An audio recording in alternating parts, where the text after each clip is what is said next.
So this is a part of, so my presentation is a part of Working Package 4. Maybe Melina has already answered the question that is asked in my presentation, but I will not relate so much to the Prestige project. My presentation will be more general and will be more about feminism in research or feminist theory. Because today we have heard a lot of gender balance, gender as a research on gender, but we have actually not talked about feminism. I don't think I have heard the word once during the day. And it's perfectly good. Also, it's possible to research on gender balance. Also, you don't need to be a feminist to do research on gender balance, and you don't need to use feminist perspectives or methods to research on gender balance, and you don't need a feminist methodology at all. But I think that this kind of research, this kind of interests are motivated and influenced by feminist theories in some way. So an interesting question, also based on the numbers, is do we really need feminist theory anymore? Because we are doing so well, and we are living in a society where everything is so good, and we are the most equal society in the world, maybe, Norway. So do we really need to still talking about these things?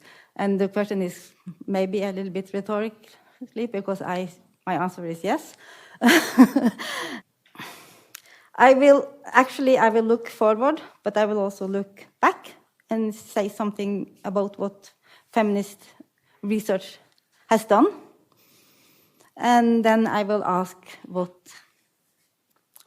why we need feminist research in the future. So I will start to say some words about feminism. I think it's very, very difficult to define feminism, because it's, as Alice Jacker says, it's a cluster of social and political ideals that continue to develop and change. So it's hard to try to define feminism without being controversial or being exclusive in some way. So I think we have to accept that this is a cluster of ideas, but I think they have something in common, and that is that most feminist theories are, or want in some ways, to uncover gender systems that works for the subordination and oppression of women.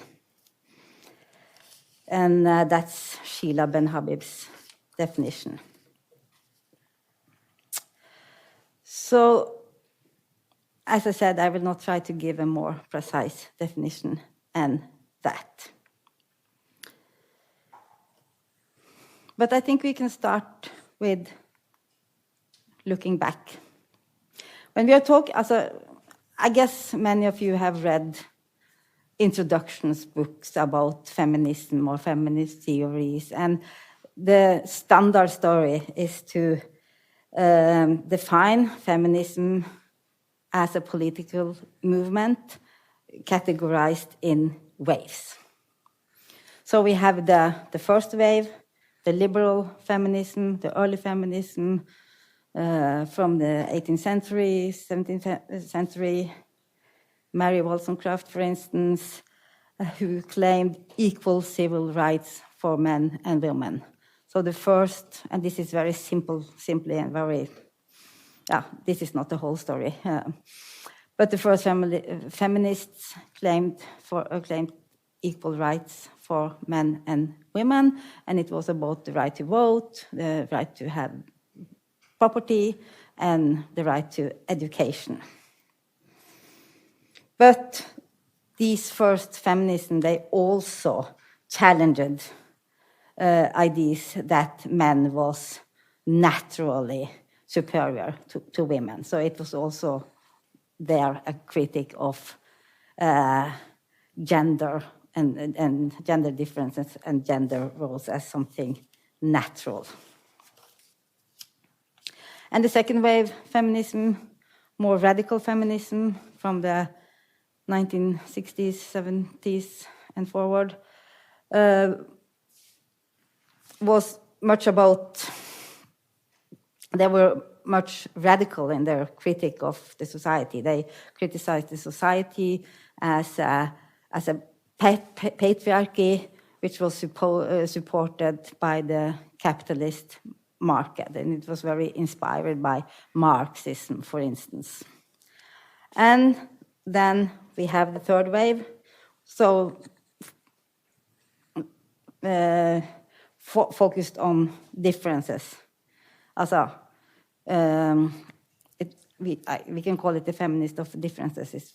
We can see it in post-structural theories and also in philosophy and the ethics of care.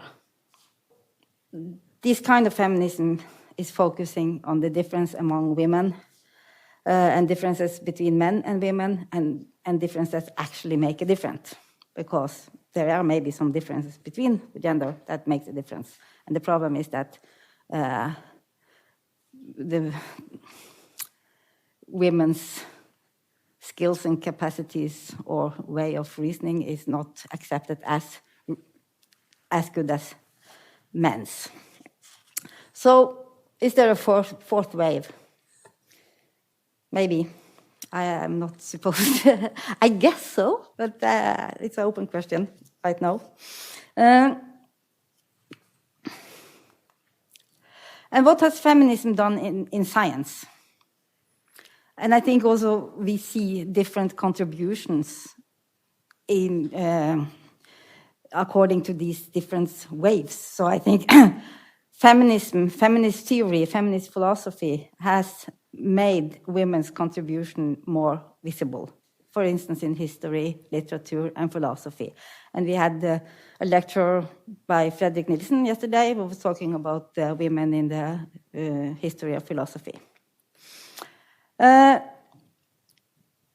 Feminist perspective in theory has also shown how scientific theories and categories is used to justify discrimination. Because it's not only that political institutions and laws, for instance, has justified discrimination, we know that, but also scientific categories has justified discrimination. Or we know that racism also has been justified by these Darwinist theories. And feminist perspective has also shown how stereotypes are reproduced by institutions, law, and regulations.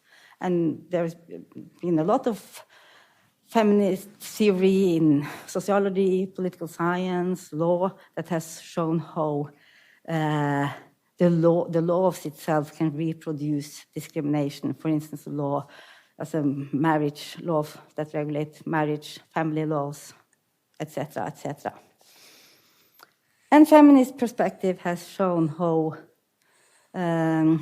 science can be biased with regard to how we formulate questions to be explained, and how data is collected and how data is interpreted. So this is feminists' contribution to science for 60 years in 1 minute.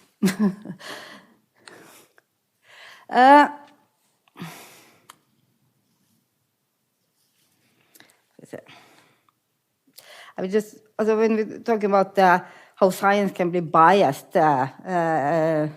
in my field, for instance, in philosophy, feminism has there's a lot of feminist discussions of how the basic concepts and categories are bias, for instance. And we had some discussions about that yesterday, but for those who was not there, we talked about, for instance, the concept of rationality, how that is traditionally associated with masculinity, for instance. And for instance, in medicine, there have been there is a lot of discussions how the norms has been the male body, for instance, that we are using the male body as norms, and that has, with the result that we are not able to make proper medicine for the female body, and also within technology, as most and computer science, most of the technology is developed for men. So looking forward, I think I just have some questions actually. So what is the task for feminist research in the future? So I think first that we should look into how feminism itself is biased, also who is included and excluded in feminist discourses, and how feminists can produce knowledge that actually exclude people from the pool of knowledge. So we have to take this critical stance towards ourselves. I say myself because I consider myself to be a feminist. So, and I think also that we should, feminism is not only about women. I think men can be feminists, and it's about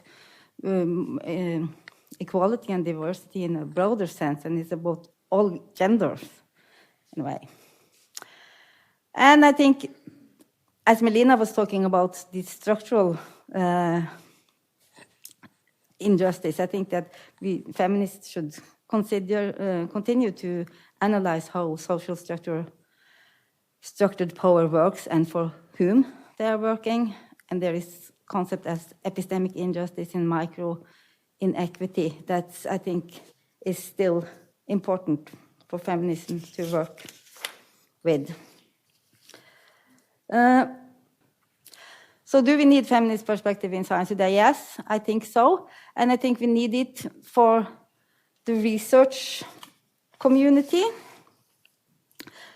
because bringing in more perspectives in academic discourses is actually an essential part of scientific practice. And it's also a matter of ethics, that we should try to investigate our hypotheses and methods and theories from as many perspectives as possible, and we should not exclude perspectives on irrational grounds. And it's good for the culture that has been talked a lot about today, that it will create a better work environment. And I also think it's good for the future society, because we are not only researchers, we are also teachers, and we are actually educating people that are supposed to occupy important positions in the society. They will be in positions of power, and they will be teachers themselves maybe. They will be researchers, and they will work in public administration or the private companies or whatever, and they will maybe be bosses and leaders. So I think it's also a responsibility for us to make sure that they will bring this more just perspective out in the world. So thank you for the attention.